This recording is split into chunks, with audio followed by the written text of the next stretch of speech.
NRI Wellness brings you the latest health and nutrition information, creates customized nutrition programs, and walks you through the process to ensure your success.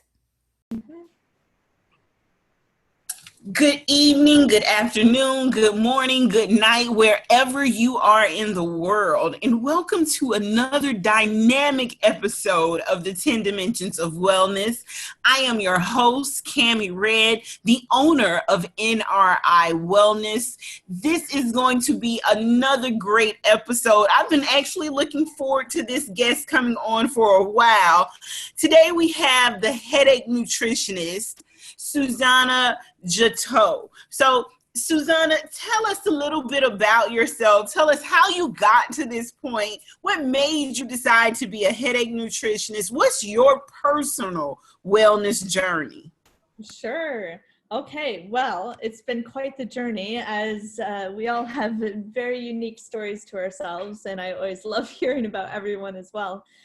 So my journey, well, it really starts with education, where I did my undergrad in neuroscience, and then I did a graduate degree in nutrition and a graduate diploma in to become a registered dietitian. And then I worked in the community for a long time, doing group programs. And at a certain point, I hit my head when I was skiing, and all of a sudden started getting some really bad headaches that just kept getting worse and worse every day. So when I went to the doctor, they just said, "Oh, well, you hit your head. It must be a concussion." And I said, "Well, no, this isn't a concussion," because I was actually fine for a couple of days before the symptoms started. And the fact that they were getting worse instead of better is a red flag for it not being a concussion. So I eventually convinced them to allow me to have an MRI, and they found a brain tumor pushing on my brainstem. It was the size of a ping pong ball, and of course the brainstem is the center of life. So I was rushed into surgery, and the doctors, or my neuroscientist, was like, "Don't worry, like the headaches that you're experiencing, those will all go away after the surgery, because it's because of this tumor that's pushing on really all parts of the brain." And but then after surgery, I had a long recovery period, and the headaches never went away. If anything, they got worse.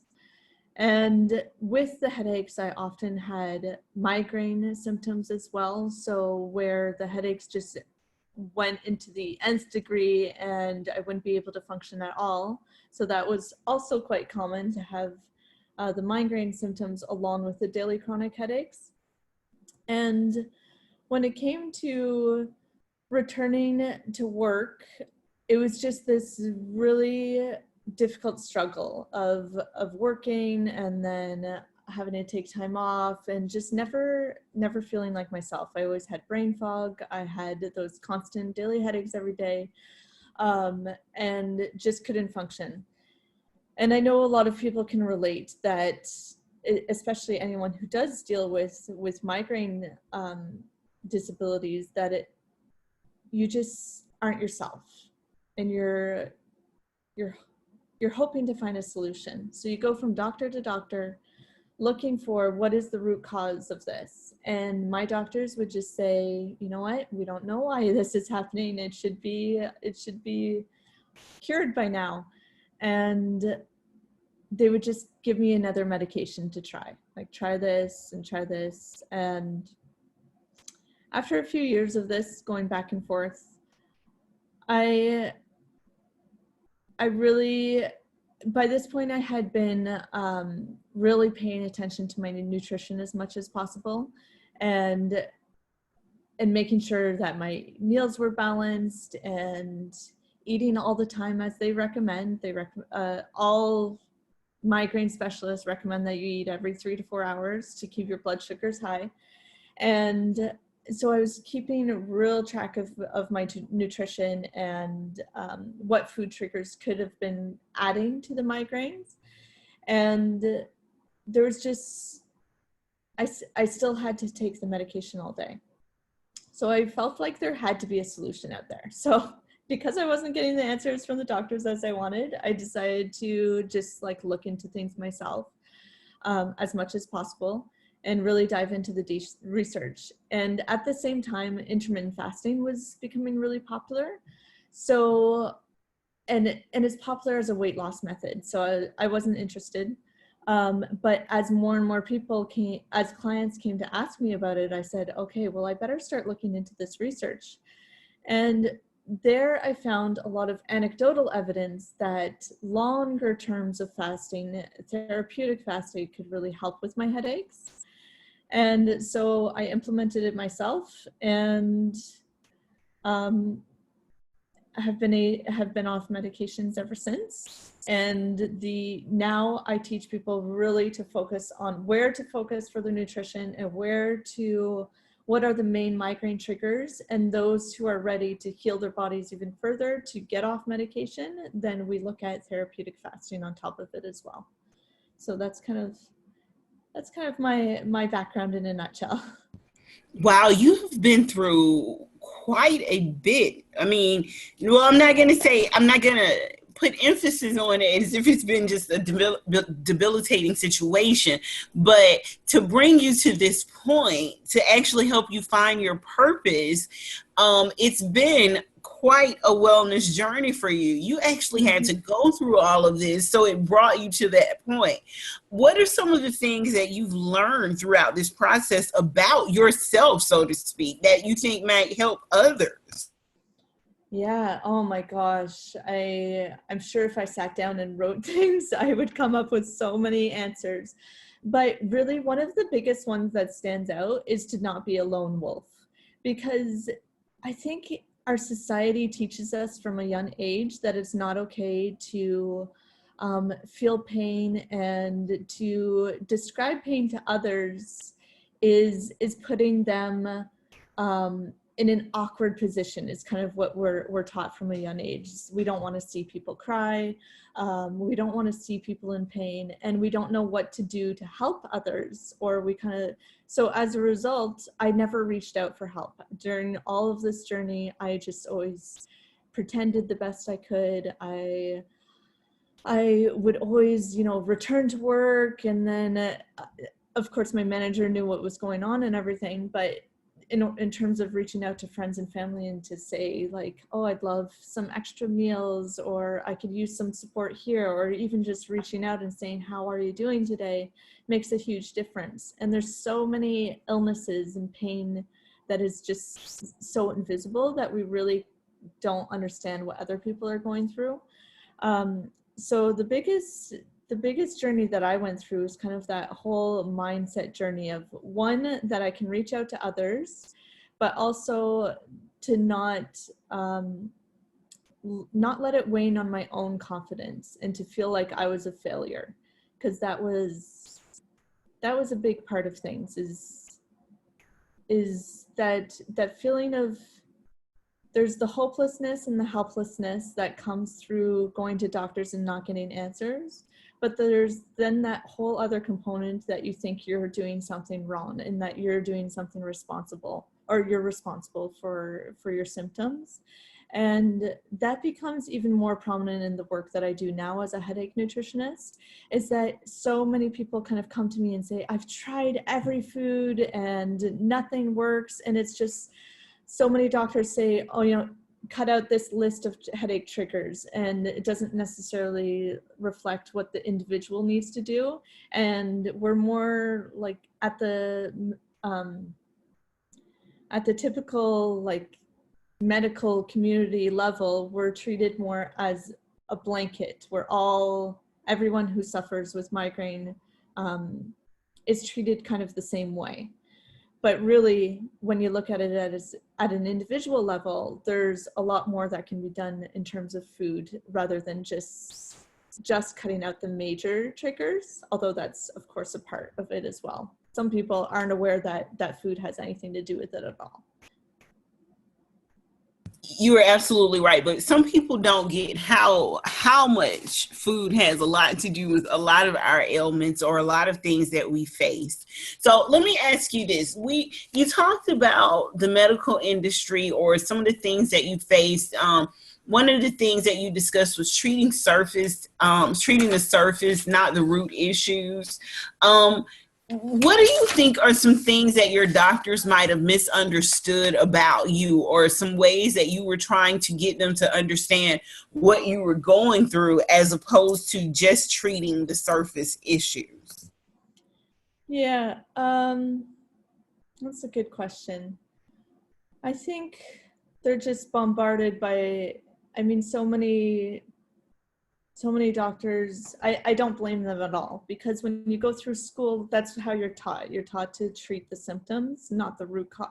I mean, and then root cause is never obvious, right? You have to dig and try things. And when you're meeting with doctors, you usually have a 15-minute visit. Some people are lucky to have a bit longer than that, but you can't actually work with the client at the same level that some other health professionals can, where you can really dig into their 5-day food record. You could run certain tests that are less familiar in the medical community, where it's not just, a typical blood test of normal amounts, looking into food diaries for nutrient levels, and like that whole nutrition approach.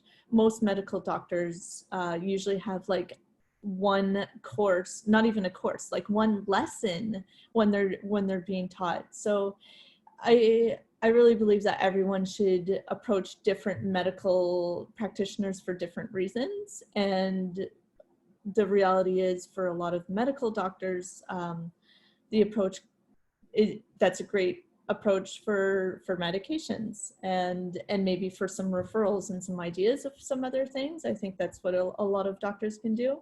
But when you're looking deeper into the nutrition issues, you should be working with a dietitian for that.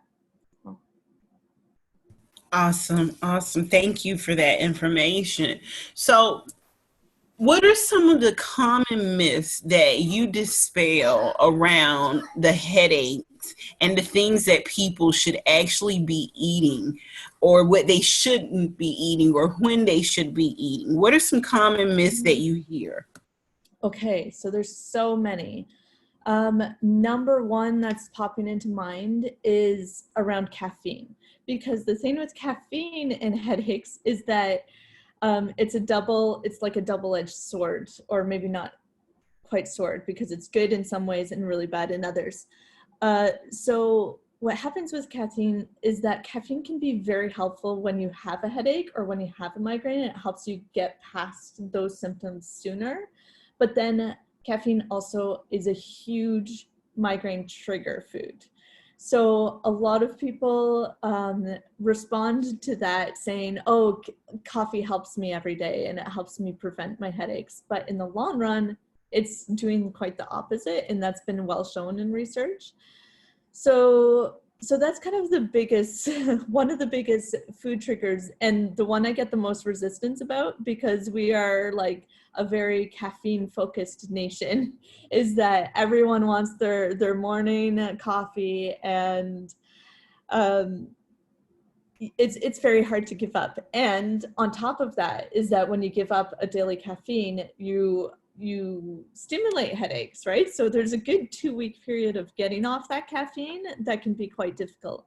And then of course there's caffeine hidden in things, but usually I find just cutting out the coffee or the green tea, the ones that, or the black tea, like anything that has more caffeine in it is sufficient. Something like chocolate doesn't have as much caffeine in it.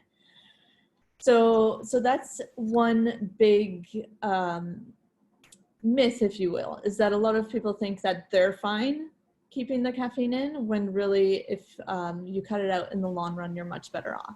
Yeah, so a lot of people are getting that temporary quick fix that caffeine does for the headache, but then what they don't realize is in the long run, that caffeine buildup is actually triggering the headache to be more intense than what it usually would be. Exactly. Yeah. And it's causing those rebound headaches. And so do a lot of medications too. That's another thing that a lot of people don't realize, is that when you take a medication more than it's supposed to, then you cause rebound headaches. And if you're always, another thing that's aligned with that is that if you're always reducing your pain, then you have to take that much more medication to cover, you just become pain intolerant as well. So that's a big one as well. Now, the biggest myth that I come across, because I am very think outside of the box, I guess is maybe the best way to put it, when it comes in terms of headache nutrition, is the recommendation to eat every 3 to 4 hours. So when pretty much all neurologists will give this recommendation, and to me it's old recommendations, because if you're constantly eating all day, you're constantly glucose reliant. And there's a lot of studies now that are showing that anyone who deals with migraine doesn't process glucose in the same way, especially during an attack, where it's called glucose dysregulation. So the glucose can't enter the cells as well as it could or should. And for that reason, we want to rely on other fuels. And when we're eating all the time, we're never giving our gut rest. We're never allowing our bodies to use up liver glycogen. And we're never getting into a point where we can use ketones as fuel. So I'm a big believer of having 2 forms of fuel, where we always, I mean, everyone uses glucose as fuel, but if we're using glucose as fuel 100% of the time, then yes, we will feel hangry if we don't eat every 3 to 4 hours. But once you get past that period and get used to using up liver glycogen, then we can use ketones as fuel as well. So that during a migraine attack, our body is just used to using ketones as well. And that's what alleviates the symptoms that we experience. Wow. So breaking that down, listening to you talk, I understood exactly what you were saying in layman's terms.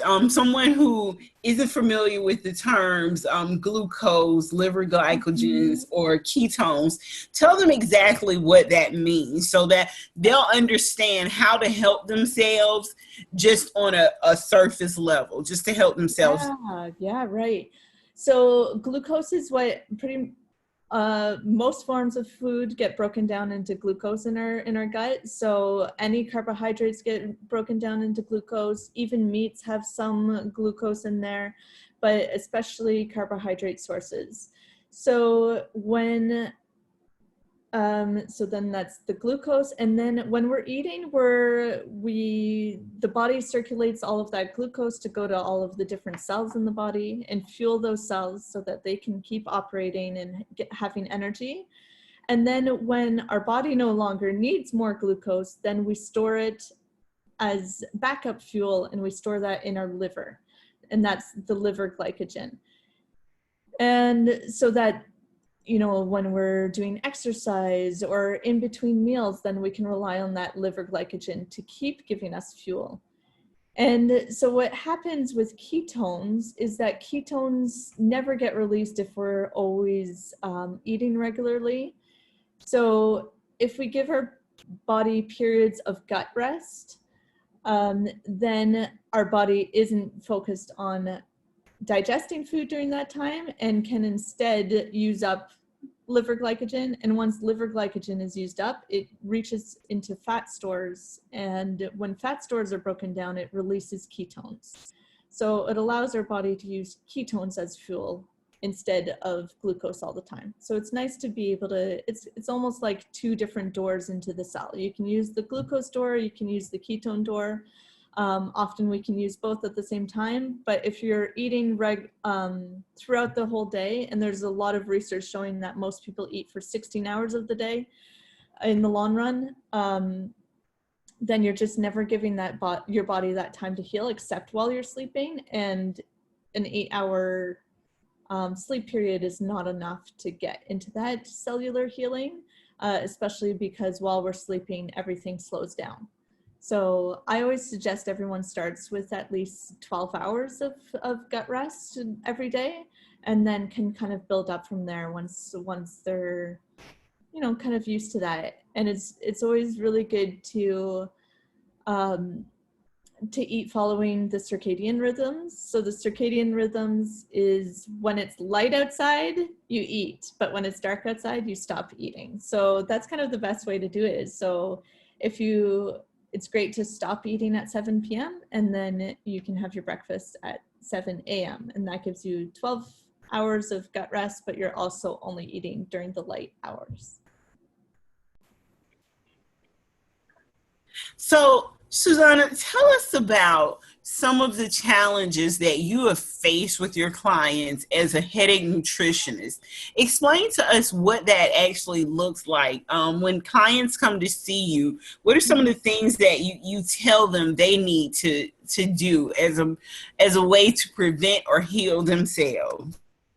Yeah, so I think so often people come with the idea that there's one thing that they're doing wrong, and it's just like this detective work to find what that one thing is. But the way I like to describe it is as a headache trigger bucket. So if you imagine different size buckets, so one really small, a medium sized one, and a really large one.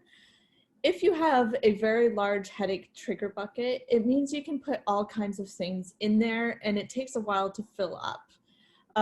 So it could be environmental toxins going in there, could be stress, poor sleep, alcohol, poor diet, poor balanced meals, all going into that headache trigger bucket.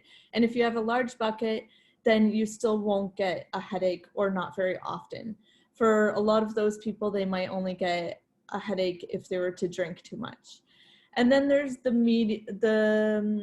like those who get headaches once in a while, but on a more regular basis and not really sure what it's coming from. That's usually kind of a medium headache trigger bucket, where there's just as many triggers that go into it, but you have a bit more room so that you're not getting a headache every day.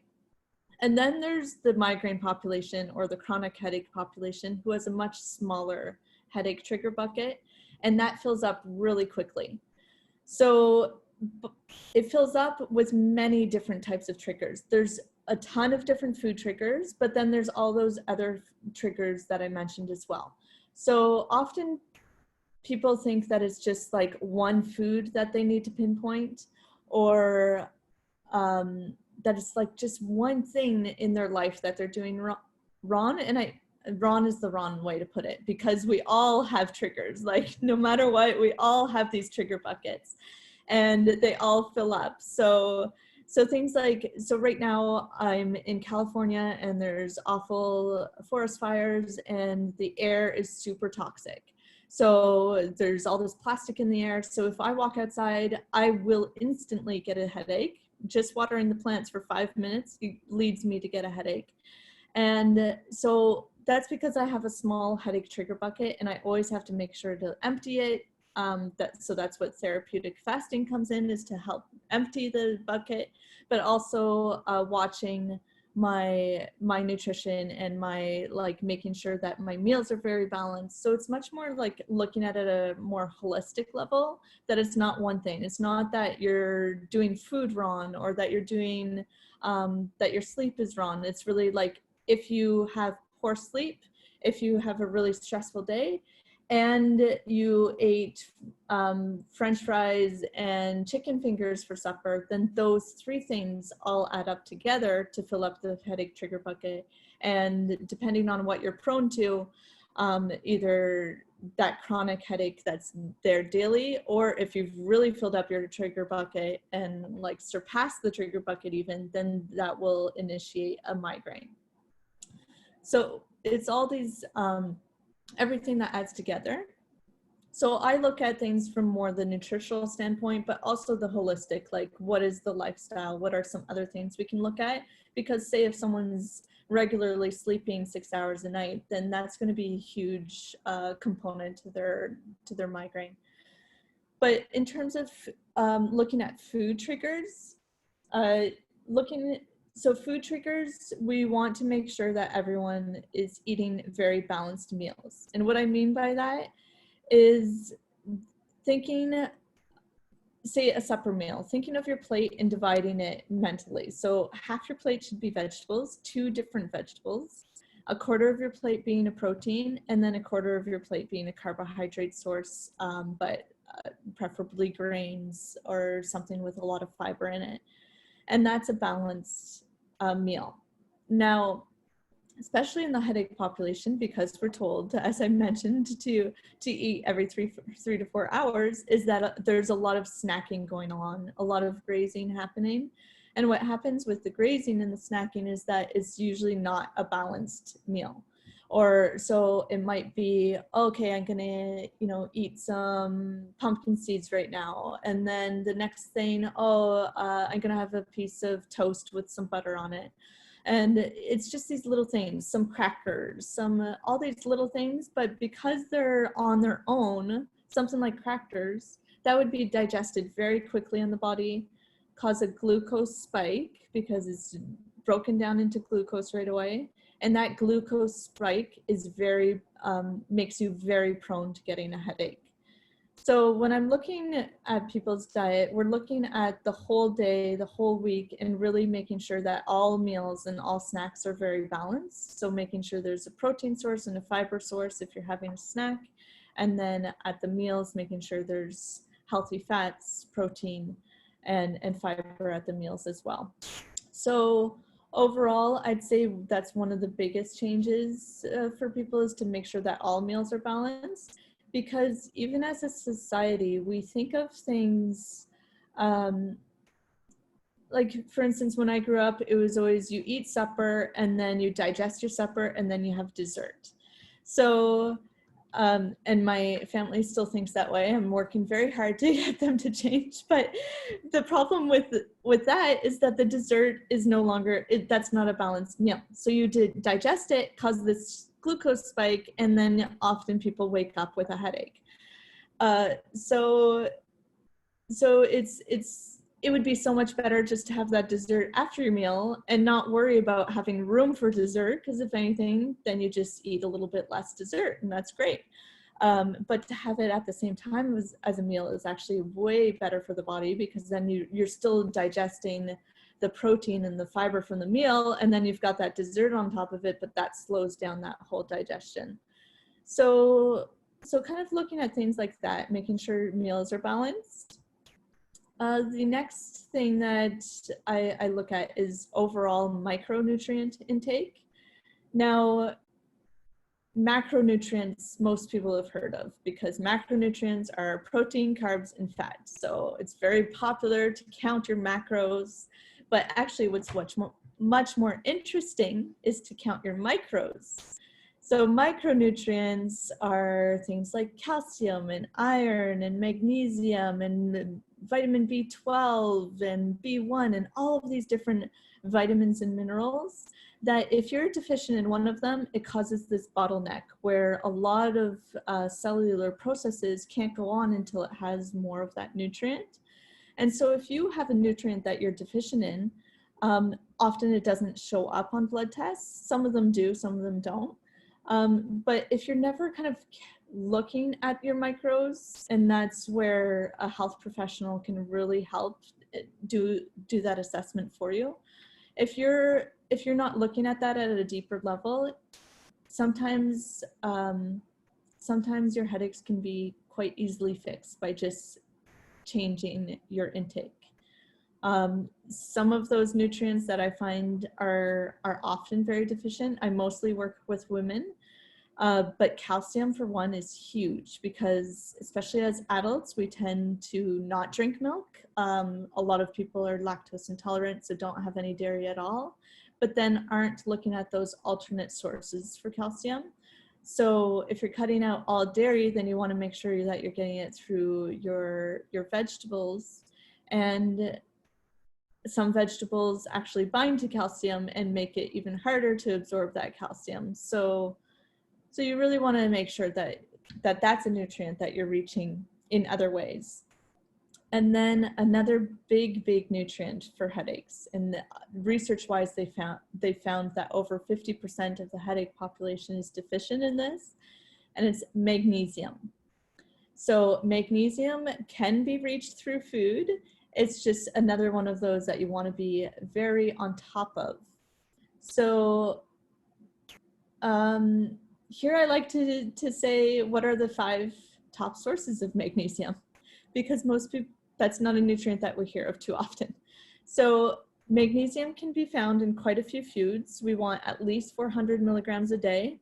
There isn't an upper limit, which means it's hard to reach toxic levels of magnesium, especially if you're getting it through food. So the number 1 source would be rice bran. Now this isn't popular, but it is, you can find it on Amazon and in some specialty grocery stores. So rice bran is just kind of like a powder, almost like flax powder that you just put in things to, like, as a filler. So rice bran would be number 1. The next source of magnesium would be seaweed. So adding seaweed to your diet. My kids love those little seaweed, what are they called? Little seaweed wafers, basically. So that's another source. And then next would be sunflower seeds and pumpkin seeds and hemp seeds. So a lot of seeds have a lot of magnesium in it. And along with the magnesium, they have so many other nutrients like vitamin E. A lot of the B vitamins can be found in seeds. So having regular seed intake is really powerful as well. And also to note there is that a lot of people think, okay, well, I'll just go out and get a magnesium supplement. But what happens if you're not looking at your diet and making sure that you're getting it through your diet is that if you're taking a whole bunch of supplements, usually our gut can't handle all of those supplements and they don't digest them as well. A lot of in the research, it shows that a lot of people who deal with migraine also deal with gut issues and have leaky gut, which means we don't absorb things quite as well. So especially supplements just aren't absorbed quite as well. So much better to get it through food. You always want to make sure you get it through food, and then you can always top it up with a supplement if you know that you're deficient in something. So those are the main nutrients that I look at. There's of course way more, but those are ones that our audience can kind of think about and really like think, do I get enough calcium in a day? Because as adults, we just kind of forget that that's just as important as when we're kids. Oh, actually, to add to that, so calcium, magnesium, but also vitamin D. Vitamin D is massive because vitamin D absorbs calcium, and then it has quite a significant chain to magnesium as well. And especially during the months of October to April, most places in North America can't absorb vitamin D through the sun. And even if you are in a very sunny location, I mean, I'm located in California, but in those winter months, I'm still covered up and I'm not getting sun exposure. So you want to make sure that you're taking your vitamin D supplements on a regular basis, meaning daily, which is my own problem as well, as I forget to take it daily. But even in the summer months, if you're having a lot of sunscreen or it's so hot outside that you don't really want to go outside, a lot of people need to take it during the summer as well. And that's a really key nutrient to take for headaches.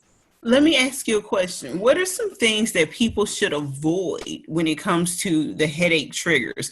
I know you mentioned a few earlier, but like, are there foods specifically that people should stay away from that would just cause an immediate flare up with some with a headache or with a migraine?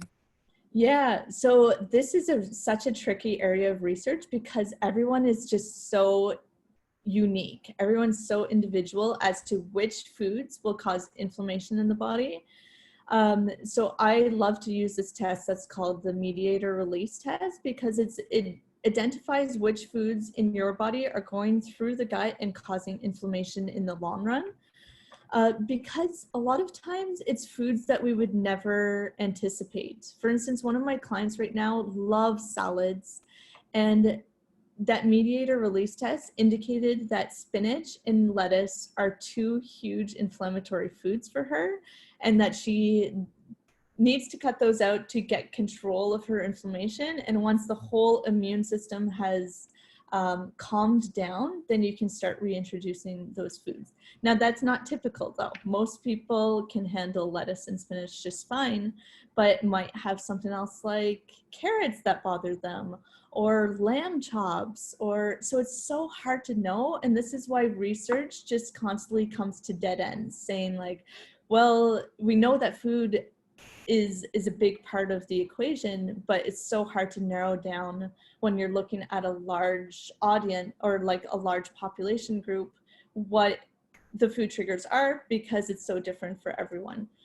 That said, there are still a few like ones that come to the top. As I already mentioned, caffeine is a big one. The next one is alcohol. That pretty much affects everyone. So alcohol, even in low doses, can be a trigger. So say you have a drink with friends tonight, and just one drink, so not enough to have, you know, a hangover or anything. It's quite possible you trigger a headache the next day or even 2 days later. So that's why it's so hard to narrow down what your own food triggers are without a test looking at what's causing inflammation in your body. So caffeine, alcohol, and then the top allergens. So the top allergens are things like peanuts and tree nuts, wheat, dairy, soy. So a lot of those, there's just a larger fraction of the population who, though they don't have an allergy to it, doesn't mean they don't have a sensitivity to it. And those wouldn't be uncovered with an allergy test, because you're not like breaking out in hives or anything like that, but that doesn't mean that your gut is digesting those foods to quite the same degree. So those are kind of like the main food triggers. But if someone was to follow like, there's a popular headache elimination diet out there where you eliminate kind of 100 different foods and then reintroduce them slowly. A lot of people find that very frustrating because some people don't see results at all and then determine that, okay, my migraine is not caused by food, when really something like spinach or lettuce, like in my client's point of view, is that's not on that headache elimination diet, but it's eliminating all potentially inflammatory foods. So that's a very common step for people to take, is to try to do it on their own, to do an elimination diet, but it often leads to a lot of frustration.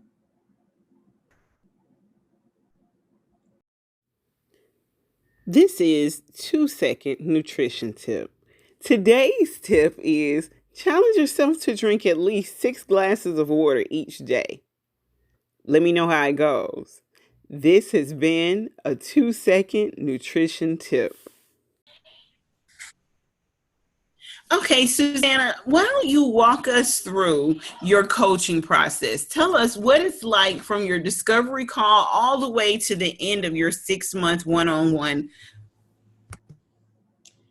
Yeah, so I do offer a discovery call. That way everyone can kind of get a sense of whether we get along, mainly whether I can help someone, because everyone has their unique story.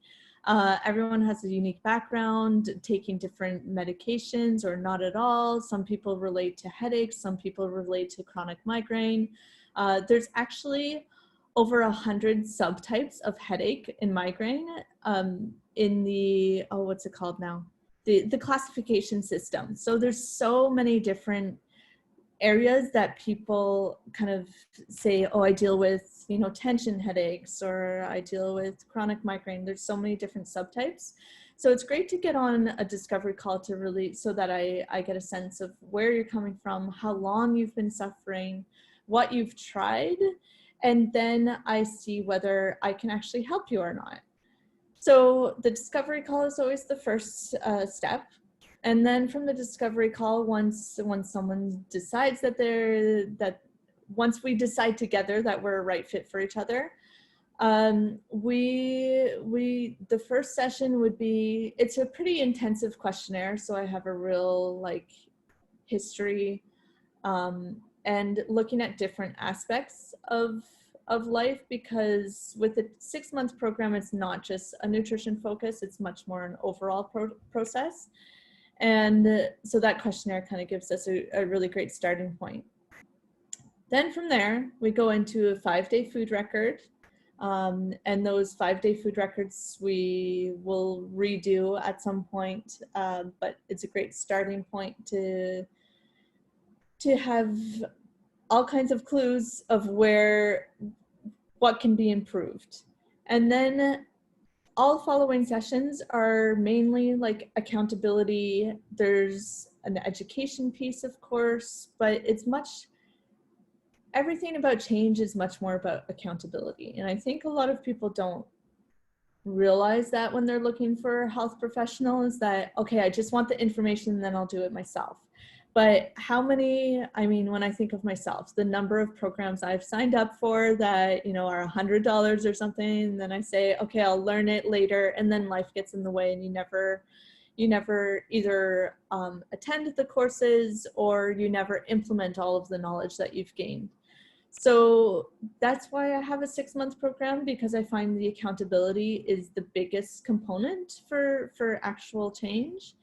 And checking in with someone every week about what the challenges are, what we're working on together and what got in the way, that is what really creates a new habit.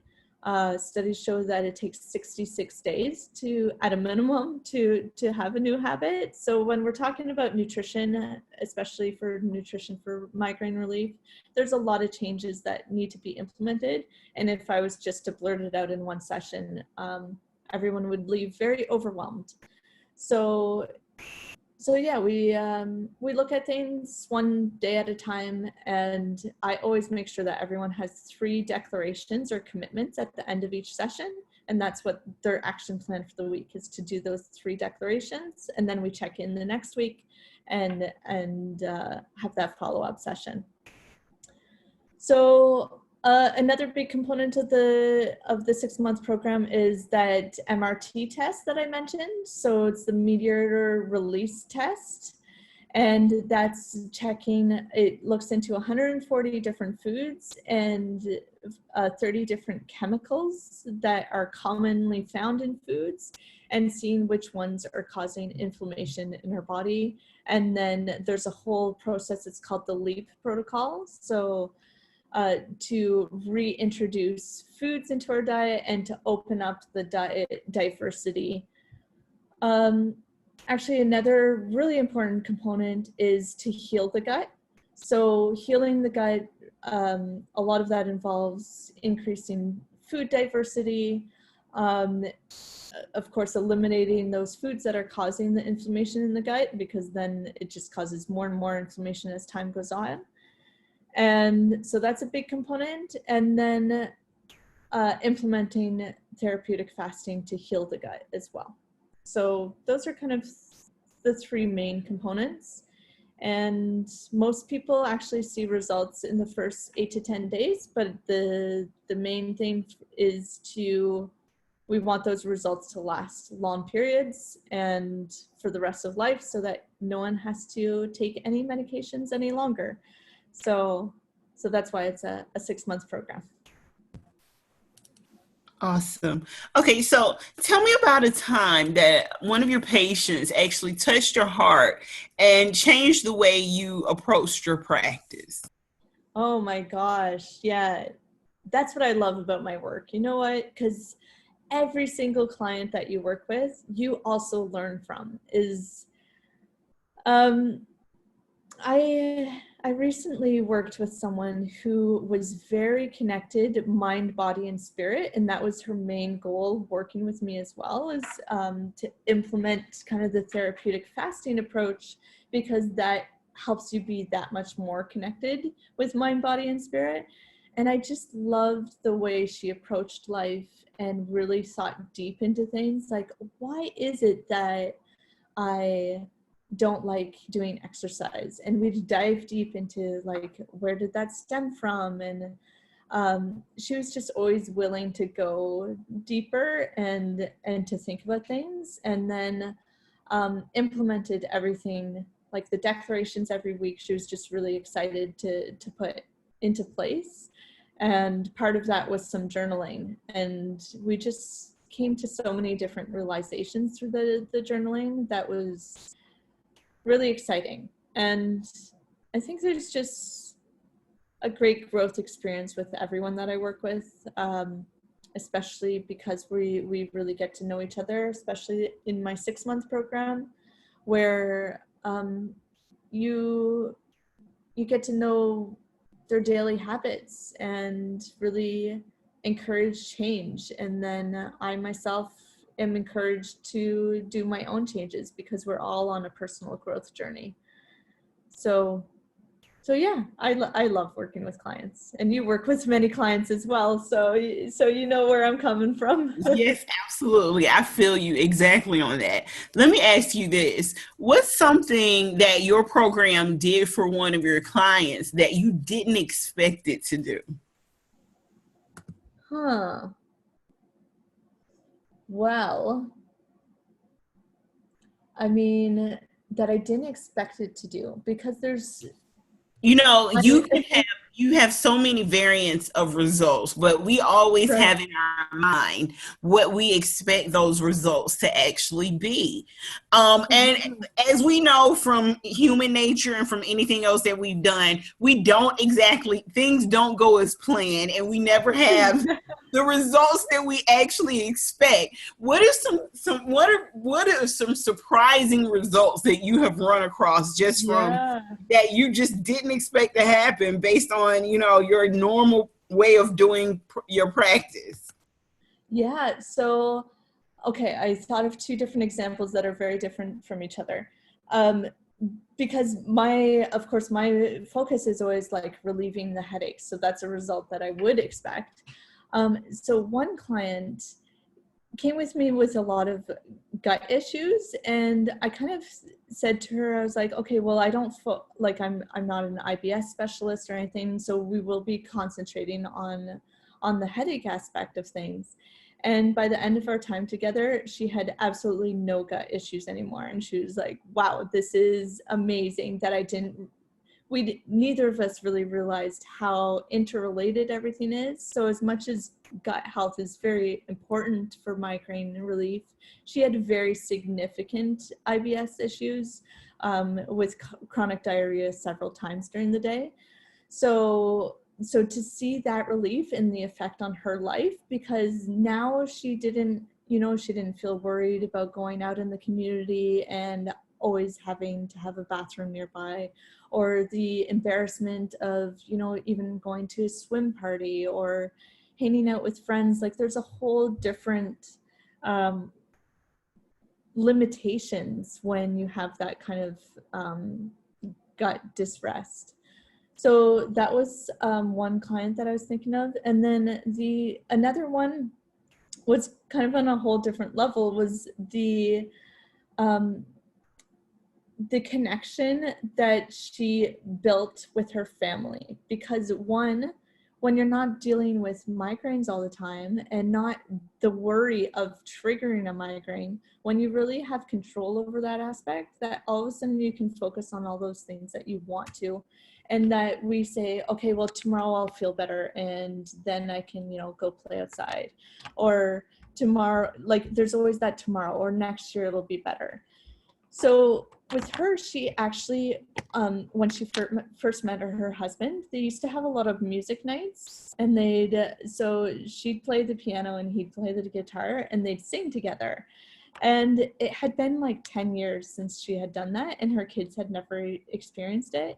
And so with our work together, I kept encouraging her, like, that is a great stress relief and such a perfect way for connection. And as she had more and more control over her headaches, that she felt much more inclined to do something like that.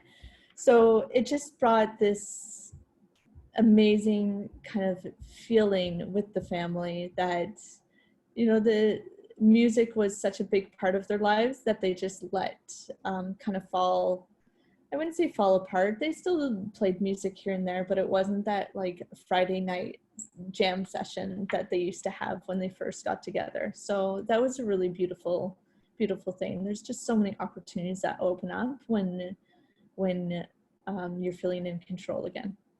Yeah, people don't think about the total complete wellness that actually comes from healing your body and putting the right things in your body. I was listening to you talk about a patient who had the gut health issues.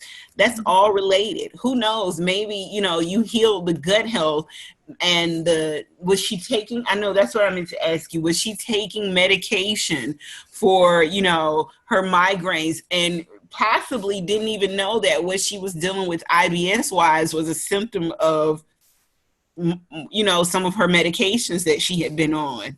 Oh yeah, I see that all the time. It's like all these medications are causing so many other symptoms that you end up choosing a medication that you can tolerate the most. Because especially me, when I was on my medications, caused a lot of weight gain. It caused mental fog. It just caused this intense fatigue that I had to have a nap every afternoon. So there's so many more things that come with medication that it's not just you're choosing one symptom over the other. Really, it's like, okay, well, I have my migraine controlled, but now I have all these other symptoms, and you just never really feel like your true self, and not reaching that potential that you really want to achieve. Oh, I definitely understand that. We have a program where we work with some of our clients to get them off of their medications, because we found that as we were going out into the community and educating people, a lot of people were taking medications just for the symptoms of the main medication alone. So we were trying to teach people about the proper way of putting the right nutrients, the right foods into your body, so that, first of all, you're preventing the ailment from happening, and you're preventing yourself from, being on the initial medication, which in turns prevents you from being on 5 other medications. Exactly. Yeah, it's so interrelated, and there's actually it really does come down to nutrition, because there's so many ways we can tweak our diet to, say, release more serotonin, which is the happy hormone, or, we can really tweak our diet to make sure that we're releasing the hormones that we're feeling deficient in. And that's exactly what the medications do, is that they just give that hormone, but we could actually we can eat that hormone, eat in our diet, a way to either increase or decrease the hormones in our body. We both know, and I'm sure everyone else out there who are experts in the holistic industry understand that, just a minor thing is eating a certain ingredient for a certain amount of days, or, removing a certain thing from your diet can actually make a world of difference in your life. So I definitely get that. Yeah, absolutely. Okay, Susannah, why don't you tell people where they can find you online, how they can get in touch with you, whether or not they want to book a session with you, where you are on social media, all of that good information. Yeah, okay. So a few different places. My website is headachenutritionist.com. And then same thing so for my email address, it's always hard to spell, Susannah. So you can just do info@headachenutritionist.com. And then their Instagram, I post at least 5 times a week. So that's also Headache Nutritionist. So it's all, right on theme. And then my business page on Facebook, the same thing. But I do have a Facebook group that's where I do free workshops every Wednesday. So every Wednesday morning I do a workshop, and that's called Hope for Headaches. So those are all great places to find me, or you can just call me too. My number is 669-241-5516. Okay, you guys. So Susannah has a Facebook group that's called Hope for Headaches, and she also gave you her number, 669-241-5516. So make sure you put that to use. Also, don't forget that we write articles about all of our guests, so you can find Susannah's contact information as well as way more info about her on our website, nriwellness.com. And always don't forget to check out our Facebook group, 10 Dimensions of Wellness. That's where you can find all of our guests. They're signed up as mentors. They're in that group chatting. Some of our guests do courses. Some of our guests just post, but you can always find them there as well. Susannah, I want to thank you so much for being a guest on our show today. This has been another dynamic episode of the 10 Dimensions of Wellness. Susannah, we really appreciate the info that you shared. The headache nutritionist, that's something new for us. So we're grateful for your time. No problem. Thank you for having me here. It's always fun talking with people and hopefully reaching more people, because so much of the world who suffers with headaches don't realize that there are other solutions other than medication. So absolutely, like we always say, food is the best medicine for everything. Exactly. You guys, you can listen to this episode as well as our past episodes of the 10 Dimensions of Wellness on Spotify, Pandora, iHeartRadio, Apple Podcasts, and so much more. You can also check us out on our YouTube page at NRI Wellness. And once again, don't forget to join our Facebook group, 10 Dimensions of Wellness. This has been another dynamic episode of the 10 Dimensions of Wellness. Thank you so much and have a great night. NRI Wellness brings you the latest health and nutrition information, creates customized nutrition programs, and walks you through the process to ensure your success.